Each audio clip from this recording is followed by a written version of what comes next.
L'alcalde de Tortosa, Ferran Bel, ha comparegut acompanyat dels portaveus de Convergència i Unió, Meritxell Roigé, i d'Esquerra, Ricard Forés, per manifestar de nou el rebuig de l'Ajuntament de Tortosa a la interconnexió de xarxes. Bel ha dit que és indignant que s'afirmi que hi ha excedents quan el polígon Catalunya Sud encara no té aigua i que s'acusa al territori d'insolidaris.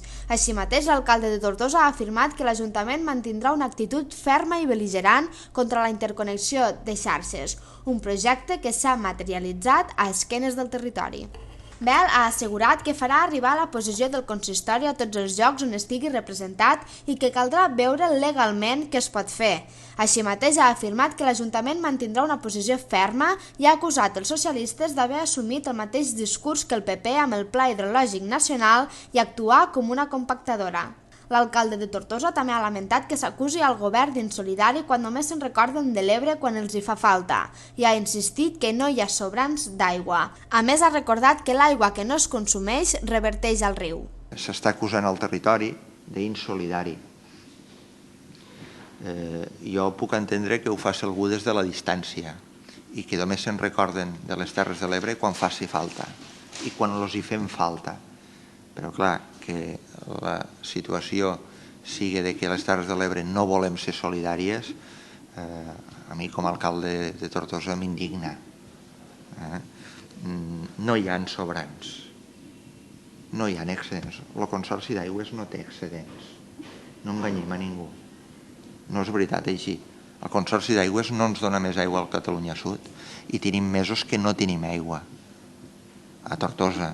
Hi ha altres poblacions, no ho diré jo, ja ho hauran de dir els seus alcaldes, que estan demanant créixer i no se les deixa créixer perquè el Consorci d'Aigües no garanteix l'aigua. L'Ajuntament de Tortosa en aquest tema mantindrà una posició ferma, mantindrà una posició bel·ligerant. Que ningú es pense que en l'argument de la insolidaritat ens farà caure a la pesada. Així mateix, Bel ha advertit que es crea una situació difícil a l'hora de respondre a les demandes d'aigua del País Valencià i que la posada en marxa del canal Xarta-Sénia pot servir per tirar endavant un transvasament cap al sud. Per la seva banda, el segon tinent d'alcalde i portaveu d'Esquerra, Ricard Forés, ha manifestat que ambdós partits que estan al govern municipal desaproven la gestió hidràulica i política i també la solució final. Forés també ha puntualitzat que la solidaritat s'ha d'entendre d'una zona rica a una zona pobra i no a l'inrevés. No estem d'acord en absolut en la gestió política que s'ha fet i que fa que a hores d'ara ja no ens creguessin absolutament res. Després de tot el que s'ha dit dels diferents propòsits en quant a solucions de la situació. I com és lògic, no estem d'acord en absolut en la solució final adoptada, que no diguen solidaritat, que no en diguen perquè això no és així. La solidaritat, ja ho hem dit en alguna ocasió, sempre és d'una zona rica cap a una zona pobra i no a l'inrevés.